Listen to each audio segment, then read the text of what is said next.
બોટાદ જિલ્લાના પાળિયાદ ગામે આમ આદમી પાર્ટી દ્વારા ખેડૂત અને પશુપાલકો સાથે મીટિંગ યોજાઈ, જેમાં 200થી વધારે રાજકીય તેમજ સામાજિક આગેવાનો વિવિધ રીતે આમ આદમી પાર્ટીમાં જોડાયા। આ તકે બોટાદ માર્કેટિંગ યાર્ડમાં થઈ રહેલા તમામ ભ્રષ્ટાચાર અને કરદા વિશે ચર્ચા કરવામાં આવી। મારી સાથે જિલ્લા પ્રમુખ અને લડાયક નેતા એવા પરસોત્તમભાઈ રાઠોડ, નિકુલસિંહ, જિગ્નેશભાઈ, રણજીતભાઈ, રમેશભાઈ મેર, રાજુભાઈ, વલ્લભભાઈ, ભૂપતભાઈ જમોડ સહિત આગેવાનો ઉપસ્થિત રહ્યા હતા।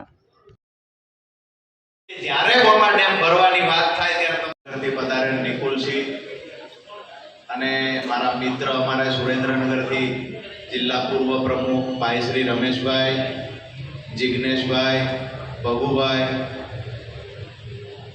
અહીંયા ભાઈ રણજીતભાઈ, નામ લેવાના ઘણા બધા રહી જશે, માફ કરજો, પણ આ આખી ટીમ જેને આ ખૂબ સરસ મજાનું આયોજન કર્યું છે, આ ટીમનો હૃદયથી આભાર માનું છું। બહેન શ્રી જિલ્લા પ્રમુખ, મહિલા મોરચા, આ બધાનો તો એ વખતે યાર્ડ બંધ કરાવેલું। મને પહેલા તો ભાઈઓના પરસોત્તમભાઈનો ફોન આવ્યો, મને કે અમારે કડદો થાય। મેં કીધું આ ભંગારનો માલ વેચતા છે એના કડદો કહેતા છે, મને ખબર નહીં કે આ કડદો શું છે।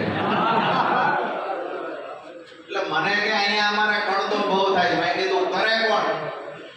તો કે યાર્ડના સત્તાધીશો, યાર્ડમાં જે લોકો બેઠા છે। મેં કીધું કડદાવાળા જ કડદો કરે, દી કોનો કરતા છે? કડદો જ છે, તો આ કડદો કોનો કરે? પછી એને મને આખી વાત સમજાવીને મને શોખ થયો વાત જાણવાનો, એટલા માટે કે ત્યાં અમારો જગતનો બાપ, મારા પરિવારનો સભ્ય ખેડૂત યાર્ડમાં લૂંટાતો હતો, એટલા માટે યાર્ડમાં આવ્યા। રજુભાઈ, આજે પાળિયાદમાં રાત્રિ સભાનું આયોજન, કેટલા લોકો આમ આદમી પાર્ટીમાં જોડાયા, શું વિગત છે? આજે બોટાદ વિધાનસભાના પાળિયાદ ગામે આમ આદમી પાર્ટી ટીમ અને ખાસ કરી અમારા પ્રમુખ પરસોત્તમભાઈ રાઠોડ દ્વારા જે આયોજન કરવામાં આવ્યું, ગુજરાત જોડો સદસ્યતા અભિયાન અંતર્ગત આજે પાળિયાદમાં ખેડૂત અને પશુપાલકો સાથે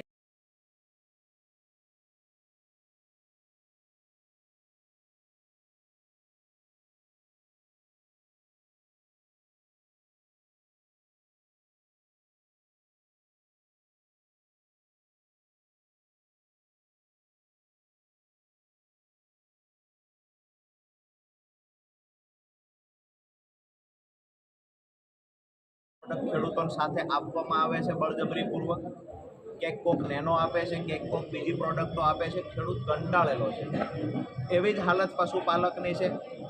ભાવફેર એટલે કે જે નફો આપવો જોઈએ એ નફો સૌરાષ્ટ્રમાં એક પણ જિલ્લામાં પશુપાલકને મળતો નથી। બોટાદની અંદર માર્કેટિંગ યાર્ડમાં પણ કરદાના નામે ખેડૂતોનું શોષણ થાય છે। ત્યારે તમામ